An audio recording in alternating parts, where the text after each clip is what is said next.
game high caliber. I was just talking to some of the UNC coaches about how that game should be in the Final Four. And that's a national championship caliber game. And I'm so proud of these girls.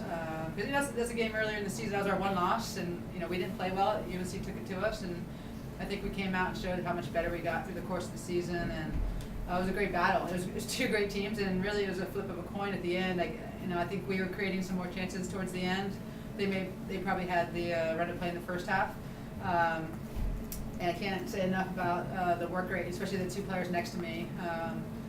Caprice is just down players time and again, and then Taylor getting in behind. She's such a threat, and to score that game-winning goal, it's what we needed, obviously, and we're moving on. And when you saw the bracket and saw that it might take, second game with Stanford, second game with UNC, what went through your mind? I don't know if I could say all the words that came to my mind, but we weren't.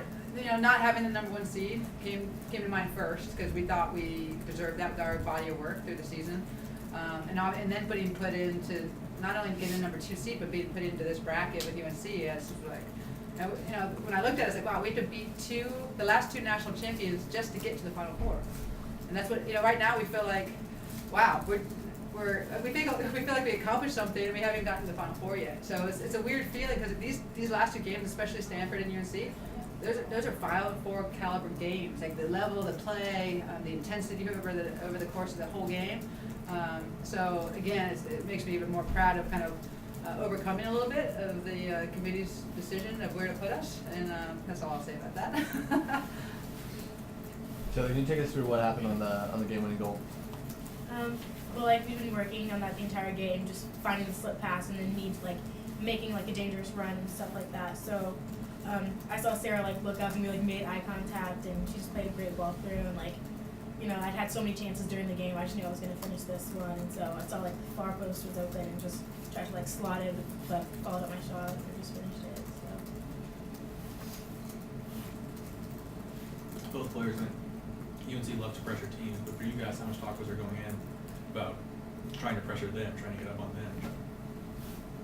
Push play. I think it was a good thing that we played them early in this preseason to just practice against them, and their high pressure is definitely very effective, but I think this time we were ready for it, more prepared for it, and we've been practicing throughout the week, and I think we executed their high pressure and just found the opposite side and attacked that side. And to follow up on that, we definitely did look to pressure them more on our side. So it wasn't just us sitting back and letting them. You could tell a difference there with Dee and Taylor and Cody going to pressure. All the forwards, the right times. We couldn't do it the whole time, but we definitely made a concerted effort of trying to put their backs under pressure like they put us under. Taylor, what was the process this season of kind of buying into a new coach, figuring out what she wants, how to trust her, and how she wants to play? I think, obviously it's turned out great. We're in the Final Four now, and it was all about our team unity and just working through some bumps and cracks and stuff like that, and just pulling it together and knowing what our ultimate goal is, and just go through that. And Amanda's done a great job, on and off the field, bringing this team together and putting something together that's great, that works, it's really functional and stuff. So. What were some of those bumps? Oh, well, early in the season we had I guess we didn't view it as a setback, but losing to UNC really brought to our attention what we need to work on from that point in time to now and stuff. So. Terry, you had said that circulating pass you made the through pass to you. Did it hit after it hit the keeper? Did it hit a defender, or did you get it off the keeper? I couldn't really see that scramble. The keeper initially made the save and then kind of popped up, and then I hit it.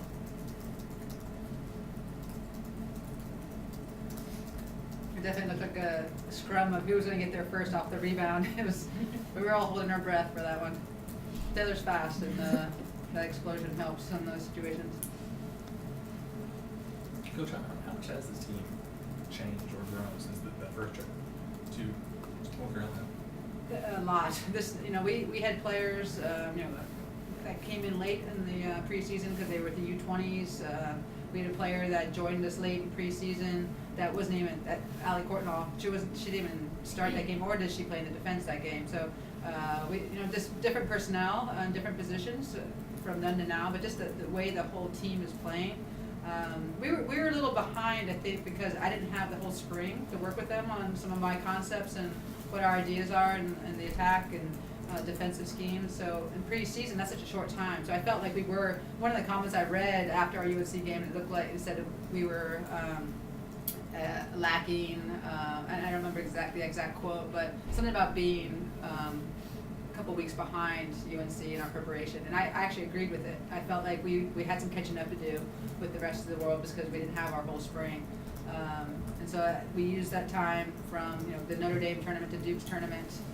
We learned a lot, and and I have to say, BJ set the schedule. I had nothing to do with that schedule. And that tournament, that game, those 4 games on the road really helped set the tone. Then to go into the Pac-12 and build onto that, because we knew we would be exposed a little bit, and we had to be exposed to really learn what we needed to work on. Allie also runs track, so did you talk her into coming back to soccer? Or did she come to you asking to come back to soccer? Allie was my first recruit at UCLA. Yeah. What was your pitch? We're gonna try to win a national championship. Coach, what your itinerary from here? Go back home, come back? No, we're staying. You're staying Yeah, over? yeah, we're staying. Where will you? I mean, just curious. Where will you practice or work out? I don't even know if we had that sorted out. We started to think about those plans, but then we weren't sure. I'm sure I'm friends with Anson and UNC. I'm sure they would let us come out here. We'll work that out. We got some logistics to do that for sure. We got to change hotels at some point because the host hotel is different. Any other questions?